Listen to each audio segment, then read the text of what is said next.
Alright, so the markets just didn't crash, they collapsed. Stocks dumped, crypto wiped out 19 billion in liquidation, and the internet's blaming everything from Trump tweets to the whales. Today, we are going to break down what really happened, who possibly knew before it all went down, and why this sell off might not be random at all. Stay till the end, I'll show you live chart setups that basically screamed what was coming. This meme basically summed up Friday. Your technical analysis is no match against my tweets. And honestly, he wasn't wrong. Because this time, a few tweets actually moved the global markets. By 4:30 pm, there was quiet. The movement at 5:30 pm, total chaos.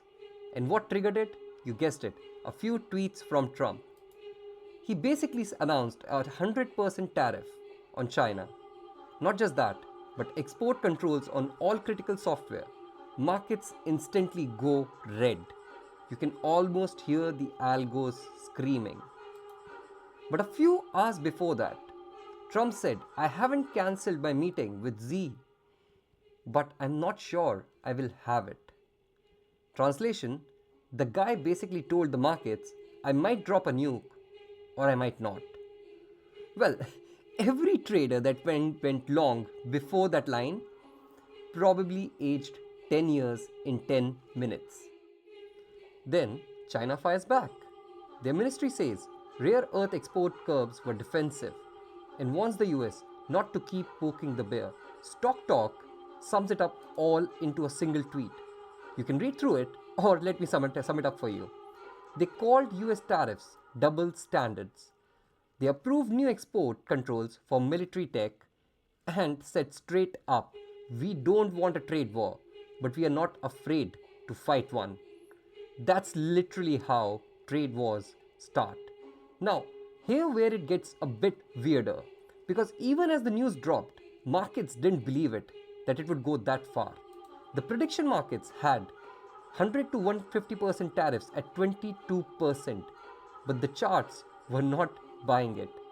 S&P 500 at that point hit its 50-day moving average, as you can see.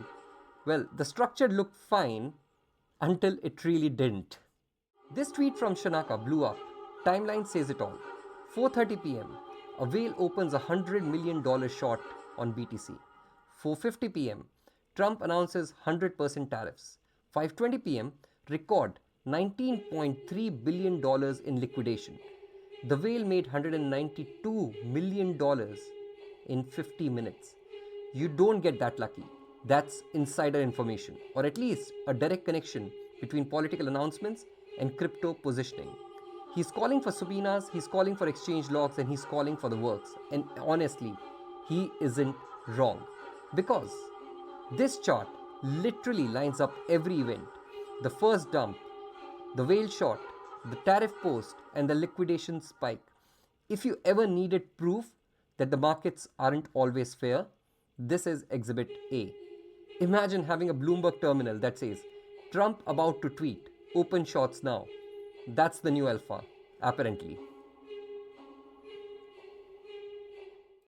1, 2, 3, 4, 5. Now let's look at the charts to understand if we are going lower, where can we head off to? Like, what is the last stop that we have, or what is the draw on liquidity that we have in our minds on each asset, and make a decision on whether it is a good time to buy or is it a good time to sell and stay out of the markets. Well, NASDAQ gave us a clear indication on the weekly time frame with a 20% divergence right over here, like a couple of weeks back. Market went higher, could not close above that candle's high. And next thing, we have this dump. So markets did give you an indication something might not be right. But where is this market heading towards? Well, NASDAQ is close to testing the SMA 20. We have equal lows down below, which will be the draw on liquidity for NASDAQ on the weekly time frame at 23,300 area. And the bull market support is at 22,605. So I'll be okay with NASDAQ going down to 22,605 to retest this bull band support. If that happens, it's a great buying opportunity. But what I feel will be happening most likely is that we will be going down to sweep this liquidity with a wick lower, and then the uptrend will start again. So for me, this is not the end of the bull run. For me, this is basically a healthy correction in the market, at least from a perspective of NASDAQ and other risk on assets. See, markets go up and down. Corrections are always required. If there is no correction in the market, then you will never be able to buy on a discount. So in terms of discount, if we are talking about, this is the last low that was created and this is the last high. And we are currently trading on the 50% of this area. A little bit of dip down lower will basically give us a very good position to be in. If I put a OTE and try to see where the golden pocket lies right now, it is right inside of this lovely little order block, which is sitting right here. So I would be okay if the price goes down to these areas, sweep, either retest the MA or sweep this low and then go higher. It will be completely okay for me, because that is what I'm expecting from the markets overall. Looking at S&P on the weekly time frame, the draw on liquidity is lower on these equal lows again, which is in turn MA20 overall 64.28 level. So I expect markets to kind of visit that area in the coming week and then show a reaction. Even if the markets do not do that and we basically see a reversal pattern forming on, let's say, 6 hourly or 90 minutes time frame, it would not be a bad trade. The only concern is because of the whole volatility yesterday or on Friday, it is very difficult to kind of time that sort of a bottom. So you should wait for liquidity sweep to happen or some sort of reversal to occur before jumping in. Right now, making a trade on the upside is like catching a falling knife, which I am not a fan of. Now moving on to gold.